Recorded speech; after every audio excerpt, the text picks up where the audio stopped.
One of the most common mistakes that people make when they want more with someone is playing it too cool. Have you ever played it too cool? Not asking for things, not wanting to be demanding, not wanting to pester someone because you're worried that if you do, you will lose your value in their eyes. That your value comes from being chill, indifferent, easy, convenient, and that if you were suddenly to start asking for what you actually want, that person would leave. Now, before we go any further, because I have a lot of good stuff to say in this video, we want subscribers badly. So we'll put a subscriber thing, a button, hit that button, and hit it now. Be cool, Maddie. Be cool. Seriously though, hit the subscribe button or I will not continue. There's the famous monologue in the movie Gone Girl where she is talking about what it is to be a cool girl. Men always say that as the defining compliment, don't they?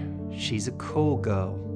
Being the cool girl means I'm a hot, brilliant, funny woman who adores football, poker, dirty jokes, and burping, who plays video games, drinks cheap beer, loves threesomes and anal sex, and jams hot dogs and hamburgers into her mouth like she's hosting the world's biggest culinary gangbang, while somehow maintaining a size 2, because cool girls are above all hot and understanding. Cool girls never get angry. They only smile in a chagrined, loving manner and let their men do whatever they want. Go ahead, shit on me. I don't mind. I'm the cool girl.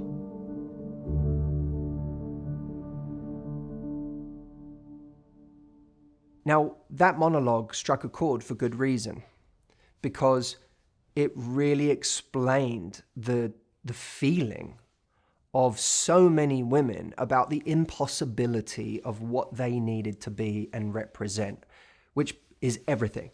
I need to be everything all of the time. Not only do I need to be everything all of the time, but I need to ask for nothing in return. Because what that monologue does very, very well is it shows the utter imbalance at the extreme of giving everything, being everything, providing everything, and getting nothing for it.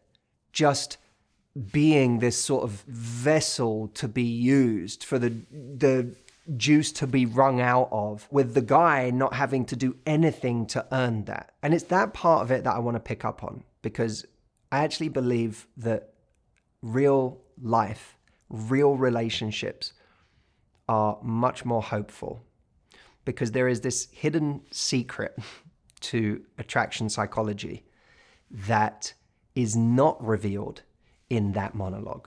Now, I think that there is this perceived safety in being, I don't want to just say the cool girl, it could be the cool guy. For anyone who is going into dating with an insecurity that they are not enough, or that they have to try to hold on to someone, they have to try to prove their value. Anyone in that situation is susceptible to slipping into the cool girl or the cool guy mask, right? Because it is a mask, because we don't feel that cool, really.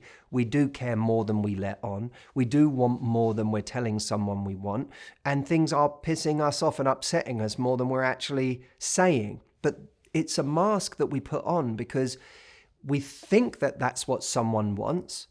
It feels safe to do it because it means, A, you're less likely to reject me if I don't ask for anything, if I don't make life difficult for you, if I just please you, which is that typical people pleaser mindset. As long as I ask for nothing and give you everything, you'll still want me in your life. But there's also this knowledge that if someone does reject us, we can just go, I wasn't even really asking for anything anyway, so I wasn't rejected. I wasn't asking for anything. So there's a lot of protection, or at least what we see as protection and safety in being that. The problem is, it's actually the opposite.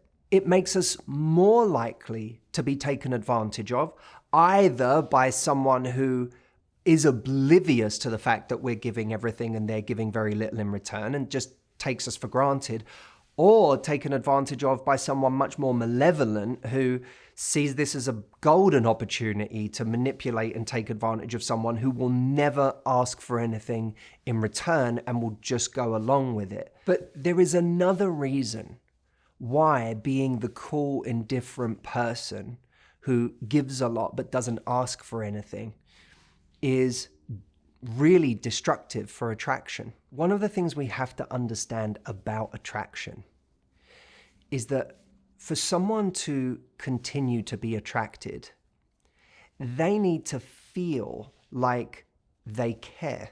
And the psychology of attraction that a lot of people miss is that what makes us care about something is investing in something. That's actually what makes us care. That's what makes us want to give more. Me in something or someone actually makes us invest more. It becomes this, it gives us this momentum, right? Me and Jameson found a dog one day in LA. It was by the side of the street, and we were very careful not to name this dog because some part of us knew that we took this dog home. We gave it a little, that was a mistake when we cut his hair, because once we'd give him a little haircut and a wash, we started going, we've just invested a little bit in this dog. I remember that day thinking, we are not naming this dog. We're taking it to the vet. We're going to find out whose it is, and that's where it will stay or be killed. No, I didn't. I just want to say it did have a happy ending. It did not get killed because we put out the word on social media and said, does anyone want this dog? And one of our lovely previous retreat attendees said, I will take that dog. So it found a lovely home. But at the time, we didn't want to name it because it was a little bit of investment. We have to start making this psychology work for us when it comes to our dating lives. We think by never getting someone to invest and by not asking for anything, that we're somehow making ourselves indispensable in their lives. Oh, I'm just showing my value to you, but I'm also not being a nuisance to you. Because if I ask for something, if I tell you what I want, if I make you come to my part of town, if I text you first, I could be perceived as difficult, a nuisance, over the top, too much work. But as long as I hang back, you'll still want me. But what's actually happening is this person isn't getting the experience of investing in you. And that's what makes us care. Look at the people who obsess over their cars the most. They're the ones who actually wash their cars, the ones who tinker with them, the ones who upgrade them. Look at how much that person cares about their car. Compare having your own house that you own to a hotel room you stay in. When you leave a hotel room, do you think, I must leave this in such great condition because I really care about what happens next to this hotel room? Or do you just kind of go, I'm done with it now. I'm going to leave. Whereas the house that you buy, even if where you live is a tenth as nice as the hotel room that you rent for a night, you love that house because you invest in it, because it's yours, because you do the upgrades, because you do the thing, you give it love and care. And that's what makes you care about your house. Why would we think it's any different with us in dating? The shocking, unexpected truth is that people will care about us more. They will want more with us if we actually get them investing in us. And while that doesn't mean that someone we just met we should make huge demands of, it does mean we should pay attention to ourselves and our behavior when the pendulum swings all the way to the other direction, because we are afraid, we are insecure. And that is what the cool girl and cool guy mask really is. So what's my message in this video? I want us to start becoming a little more brave, a little less cool, a bit more courageous, a little more honest, and a little less reverent, dare I say, in making demands of someone. Whether that is something small, like, and this may not seem like a demand, but being okay with texting someone first, because screw it. That's what you felt like doing. And if they don't text back or they don't respond in good time, then fine.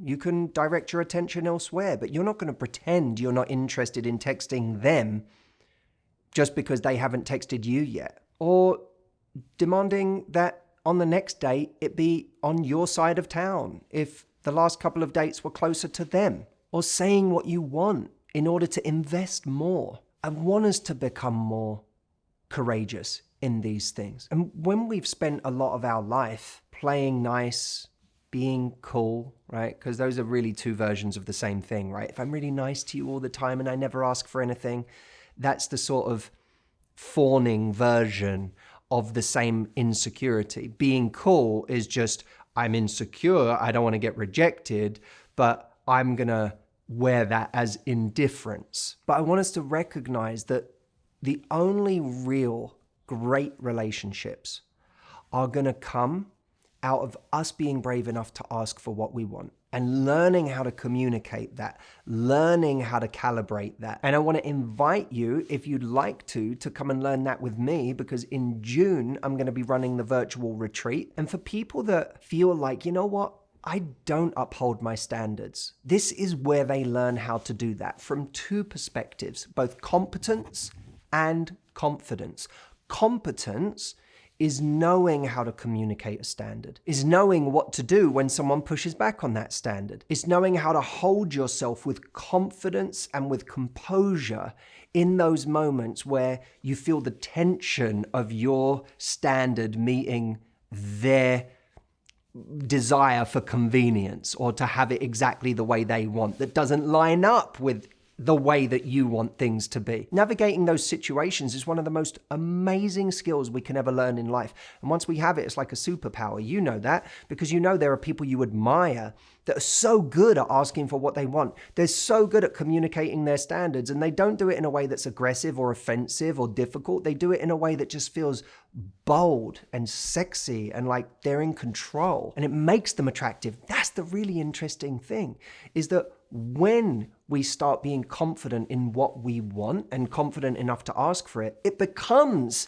an indicator of our value. So the very fact that we're confident enough to have a standard and ask for our demands to be met is a thing that makes someone see our value, that makes them see us as attractive. Wow, if they're confident enough to have that standard, they must have something about them. There must be something to this person. So you can even change the way someone feels about you simply by having a standard that you stick to. But the other part of what we do on the virtual retreat is we help people find their confidence.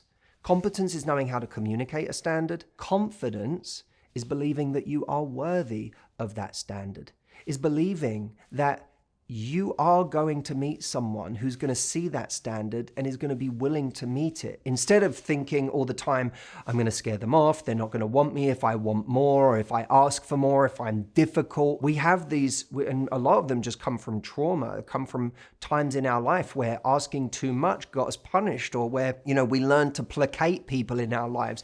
We learned to do whatever we could to be significant, where we learned to have to vie for someone's attention, where we didn't have healthy relationships growing up or in our early dating lives. And so we just never learned what it was to connect to our value in this area. And what we do on the virtual retreat is I actually get you connected to your value. Because when you're connected to your value, you can actually do what I'm talking about in this video.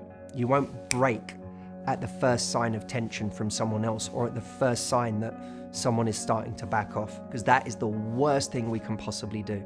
Is the moment someone starts to back away, we break our standard. And I've been doing this 15 years now, and that is something I see many times a day in the people I work with. So if you want to come and do this with me in June for 3 days on the virtual retreat, this is your chance. And by the way, it's one of the last chances you'll get, because it's right around the corner now. And once this is over, there isn't another virtual retreat this year. And if you miss this, then you could be missing out on another year of progress. And I promise you, once you can learn all of my dating advice in the world through these YouTube videos, but until you connect to your value and you learn how to stay strong in your standards, in your demands, and learn how to communicate them, nothing will change. And that's what we do together on the virtual retreat. The link is mhvirtualretreat.com. Come join us over there. I look forward to seeing you. I can't wait to spend these 3 days together. And let me know what you thought of this video. I'll see you soon.